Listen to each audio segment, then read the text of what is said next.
So I was recently requested to make a video on Zelda, and I'm gonna be real with you here. I've never actually played the Legend of Zelda games, so I may or may not have no clue which one that is. But for a while I was under the impression that Zelda was the man elf with the green dress and the girl face, and I've recently been informed that this is evidently not the case. So anyway, am I showing footage of the correct character right now? Honestly, your guess is as good as mine. I just picked this one because somebody told me that Zelda was the one with the pink dress and the top tier ass, and I at least know enough about the Mario series to know who Princess Persimmon is, so this was my next best guess. Now let's talk strategy. Zelda is a great example of a character that thrives off of distancing herself from others, from high knockback moves, to large projectiles, to friend-zoning the green elf boy so hard that she sent him back in time 7 years just so she didn't have to deal with his shit. She, or maybe he, leans heavily on strategies such as camping, which is just in-game lingo for when you really hate how this game forces you to do things like use more than 3 attacks in a game, or just generally move from one spot. So you just say fuck it to all of that bullshit and take advantage of the handful of really good moves that your character does have, and not waver from that strategy at all. And this is a strategy that's honestly pretty complementary to Zelda. However, a lot of camping strategies are considered by many to be a cheap and uncreative method for getting wins in Smash Bros. And here on this channel, I strive to teach only strategies that will get you wins with honor and grace, which is just the way Zelda would do it too.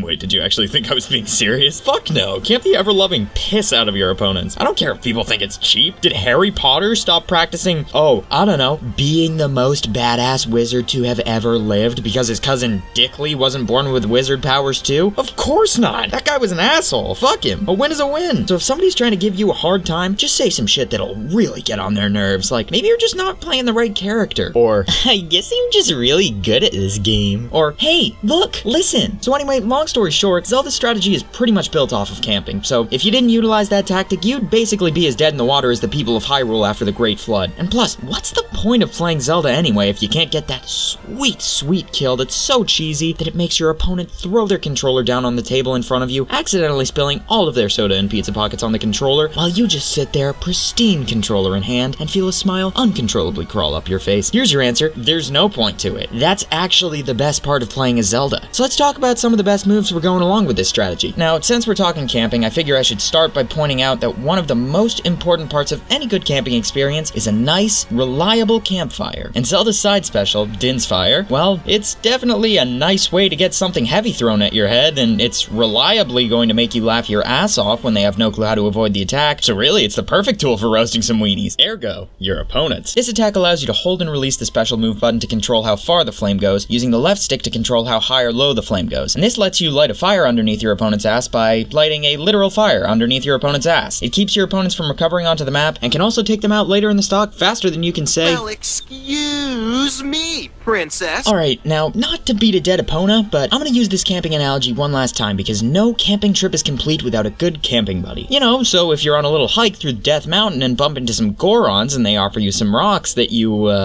wouldn't typically find on old Beetle's back. Okay, fuck it, it's crack. The Gorons are giving you crack. Then you've at least got somebody that has your back. And of course, when I think of who I would want by my side as I'm exploring the great outdoors, the first thing that comes to mind is a giant suit of armor with a big-ass sword. All you have to do with this attack is press the special move button to build this knight like a set of Legos on performance-enhancing drugs, and then press the special move button again to send it out. Or you can do nothing and let it go on its own. The move takes a while to start up, so you should only use it when you know you have the time, but don't let the speed of the attack fool you into thinking it's without its uses. Don't forget that this is a gigantic metal wall of ectoplasmic chivalry in front of you. The move is incredibly helpful for having a safe through way to use to push towards your opponent. It can finish off your enemies with ease because it's a fucking triple XL suit of armor with a sword big enough to circumcise a dragon, and is also basically the coolest thing imaginable, so really you would have to be a dummy to neglect this move. And Zelda's got the Triforce of Wisdom buddy, which, for those of you who flunked out of Gamerspeak 101, means she's basically a girl genius, or boy genius. Jury's still out on that one. Anyway, point is, being a dummy isn't gonna fly in these here parts. Zelda didn't get reincarnated like 300,000 times just for you and your dumb fat fingers to lose to the dog playing kick the fucking can. She's literally the descendant of a reincarnated deity, so pay her some goddamn respect, alright? Okay, look, I know that I've been throwing out game references this whole time, and yet I supposedly can't remember what this character's name is, but look, just because I haven't played the games doesn't mean that I can't enjoy some good old spicy lore, okay? Just because the character names aren't memorable doesn't mean the story can't be too, okay?